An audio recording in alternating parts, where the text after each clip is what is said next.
Alors, le résultat d'apprentissage aujourd'hui était de réellement apprendre qu'est-ce qu'une réciproque et comment est-ce que ça s'applique dans la réalité du monde mathématique. J'ai noté ici que c'est un concept très important, c'est abstrait, ok? Donc, c'est pas nécessairement quelque chose qu'il y en a beaucoup qui vont dire à quoi ça sert en réalité. On va voir qu'on fait la réciproque depuis quelques années, mais on ne l'introduit pas comme la réciproque quand on vous le montre au début. Donc, j'ai noté ici que c'est un concept très important et si vous ne me croyez pas, vous n'avez qu'à demander à Léo DiCaprio. Et qui, voilà, c'est réciproque et c'est une expression également qu'on utilise dans la langue française. Donc, pour certains, ça va être comme, OK. La réciproque d'une fonction f est notée f à la moins 1. OK? Ça, c'est pas bien difficile. Elle sert de contraire parfait d'une fonction. Mais quand je dis contraire parfait, j'ai mis entre guillemets parce que ce n'est pas mathématiquement les bons termes, c'est la réciproque le bon terme. OK? Mais si tu peux te dire que c'est le contraire exact de la fonction que j'ai, ça va peut-être t'aider à comprendre exactement à quoi ça sert une réciproque. C'est aussi nommé la fonction inverse. Une fonction et sa réciproque sont telles que si f de a égale à b, alors la réciproque, si je mets b dans l'équation, ça devrait me donner a. J'ai mis cossé ici. Je vais vous montrer un exemple plus concret ici. OK, donc, mettons que tu as l'équation f de x et qui a les coordonnées moins 5 et 0, les coordonnées moins 4 et 2, moins 3 et 5, moins 2 et 6, et 0 et 7. OK? Donc, si vous avez cette fonction ici, et je veux que vous utilisiez la réciproque. Donc, la réciproque, comme j'ai dit, si f de a est égal à b, d'abord, f à la moins 1 de b va être égal à a. Là, il y en a qui vont faire comme, qu'est-ce que ça veut dire? Tout ce que ça veut dire, c'est que si dans f, je mets une valeur a comme mon x, ça va me donner b comme réponse pour mon f de x, n'est-ce pas? F de a égale à b. Mais dans le contraire, ça veut dire que si je mets b comme mon équation, comme ma valeur de x, bon, je commence bien, hein? Si je mets b comme mon équation, donc le b ici est ici, mon a est ici, ça devrait me donner a comme réponse. Donc, c'est le contraire parfait, ce qui veut dire que si je mets b, ça va me donner a. Si je mets b, ça va me donner a. Si je mets b, ça va me donner a. Et si je mets b, ça va me donner a. Donc, c'est comme le contraire parfait. C'est comme si toutes les y sont maintenant les x et les x sont maintenant les y. Alors maintenant, si je veux tracer ceci, ça me donne 0 et moins 5.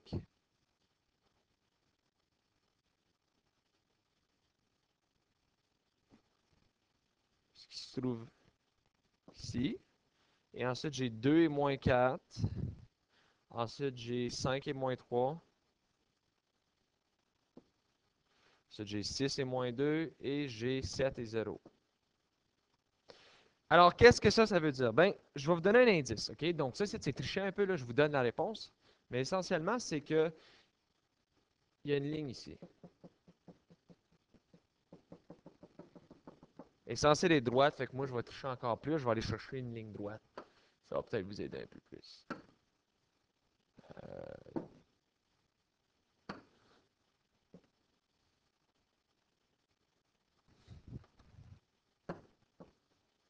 OK. Il y a une ligne droite ici qui sépare exactement les deux scénarios. Puis cette ligne droite-là, c'est... Mon Dieu. C'est parce qu'elle n'est pas bien alignée, là. Et que j'ai de la misère. Bon, en tout cas. Cette ligne droite-là, c'est y égale à x. OK? Donc, la réciproque, c'est si tu tracerais la ligne y égale à x, elle serait le contraire exact de chacun de ceux-là. Donc, regardez le contraire exact entre ici et là. OK? Donc, la même distance ici que là. Même distance ici que là. Même distance ici que là. Même distance ici que là. Et... Bon, il me manque... Ah, j'ai fait le mauvais point en quelque part, là. Oui, j'ai oublié un point. Mon Dieu. Que c'est plaisant de faire des erreurs. On célèbre les erreurs. Pardon. Donc, le point ici est associé à lui. Le point ici est associé à lui. Le point ici a la même distance que lui. Et le point ici a la même distance que lui. Pardon. Donc, on peut voir comment est-ce que c'est le contraire parfait si je trace la ligne y égale à x des deux côtés. Mais comment est-ce que je peux appliquer ça dans une situation réelle? Puis je ne vais pas vous paniquer quand vous voyez toute l'information au tableau. On peut déterminer la réciproque d'une fonction en inversant les opérations que la fonction indique.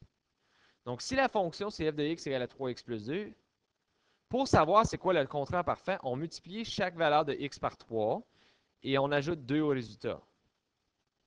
En inversant les opérations, on soustrait de 2 chaque valeur de x et on divise le résultat par 3. Donc, essentiellement, si je veux faire le contraire, si c'était, OK, toutes les opérations vont être 3 fois, ils vont être additionnés à 2, mais ce qu'on va faire, c'est qu'on va soustraire 2 et on va diviser par 3 pour que ce soit le contraire parfait. Mais il y a un truc à ça. OK? Vous le faites depuis des années. On appelle ça l'isolation de variables.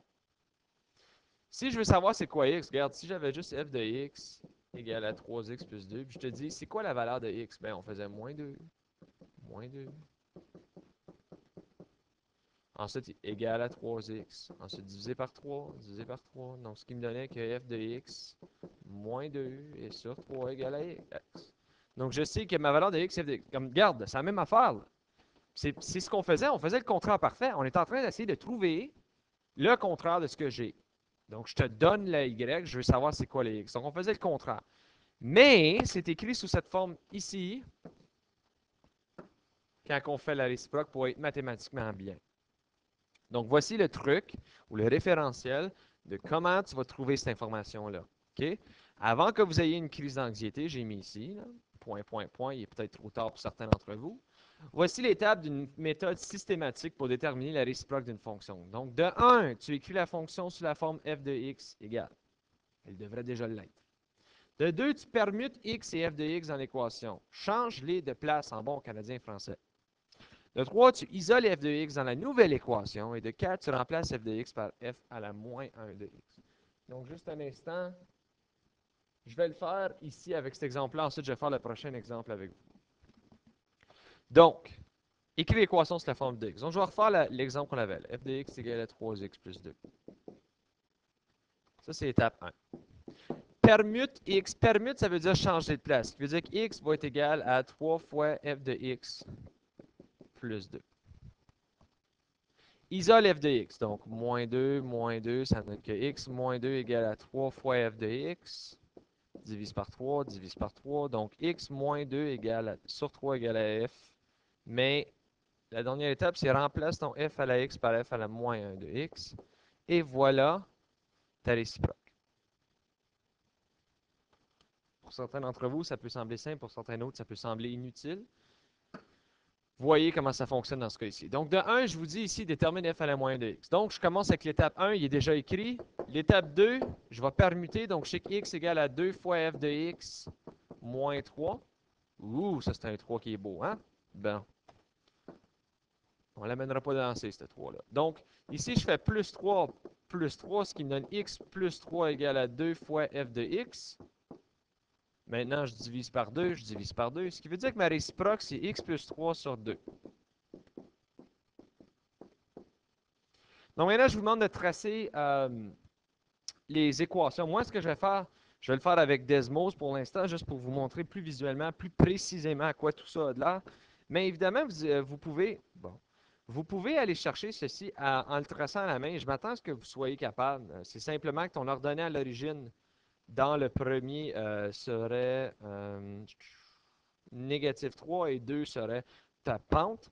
De l'autre côté, ce que tu peux faire, c'est que tu peux remplacer les valeurs. Donc, à 0, c'est 3,5. À 1, c'est 4,5. À 2, là, tu fais moins 1. Tu fais des deux côtés. Donc, tu l'évalues bien comme il faut, là. OK, donc j'ai f de x qui est égal à 2x moins 3. Et j'ai f de x qui est égal à x plus 3 sur 2. Alors, vous voyez ici ce qu'on a. Donc, le bleu, c'est la réciproque. Et voilà, il y a un point d'intersection à 3, 3. C'est logique, n'est-ce pas? Parce qu'on a dit que tous les points sont inversés. Contraire parfait. Mais le point 3, 3, malheureusement, tu ne peux pas vraiment l'inverser. 3, 3 pour un, c'est 3, 3 pour l'autre. Tu sais, je veux dire, si x est 3 et l'f de x est 3, mais l'f à la moyenne de x va être 3 puis le x va être 3. Là. Comme, je ne peux pas dessiner ça plus qu'une façon. Là. Mais ce qui est important à noter, j'ai dit que toutes les valeurs sont divisées à la ligne y égale à x. Bon, tu sais quoi, encore mieux que ça? On va user Desmos pour nous tracer ça. On va tracer f de x égale à x. Parce que j'ai dit, ça, c'est le milieu parfait. Bon, est en vert ici. Alors, remarque ici. La ligne verte, là, des deux côtés, là, les distances sont encore pareilles. Donc ici, si j'aurais le point ici, c'est le même point là. Donc si je ne me trompe pas, ça c'est 1,5 et 0.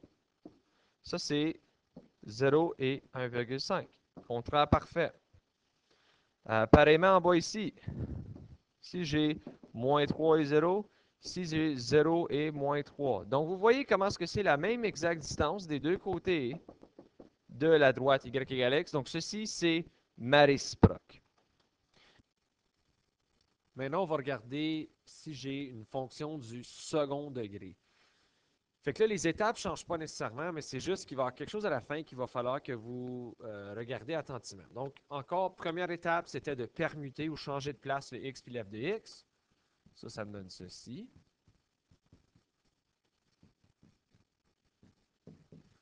Puis là, tu isoles, right? So, tu fais le compteur de Penmans, tu fais ça admet, puis je vais commencer par faire plus 3 de chaque côté. Ça me donne x plus 3 égale à 2 fois f de x plus 4.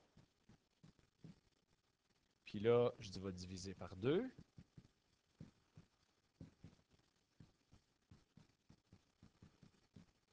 Alors maintenant, pour me débarrasser de l'exposant 2, il va falloir que je fasse la racine pour isoler. Hein? Donc, je ferai la racine des deux côtés.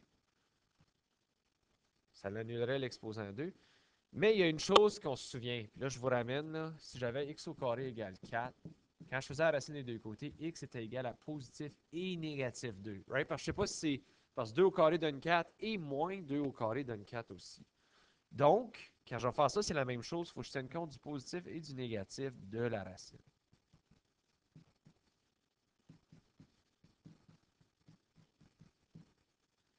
Et là, en dernier, il me reste le plus 4 à me débarrasser. Donc, je vais avoir plus ou moins la racine de x plus 3 sur 2. Et tout ça, moins 4. Puis à la fin, c'est f à la moins 1 de x. Donc, tu pourrais avoir le moins 4 au début si vous voulez, là, avec le plus ou moins. Ça ne changerait pas grand-chose. Mais là, on va aller voir pourquoi est-ce qu'il faut garder compte du plus et du moins. Parce que ma fonction originale, qui était 2 fois x plus 4 au carré moins 3,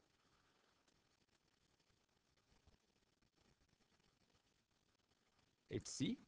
Là, ma réciproque, écoute, si je tenais seulement compte du positif, c'est juste de racine de x plus 3 sur 2 moins 4,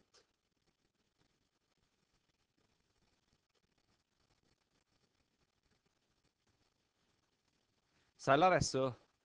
Parce qu'une racine, c'est juste la moitié de la parabole. Donc, je dois aussi tenir compte de l'autre moitié. Et voilà, comme ça, je peux combler. Puis là, on voit parfaitement la y égale à x qui est notre miroir pour la réciproque.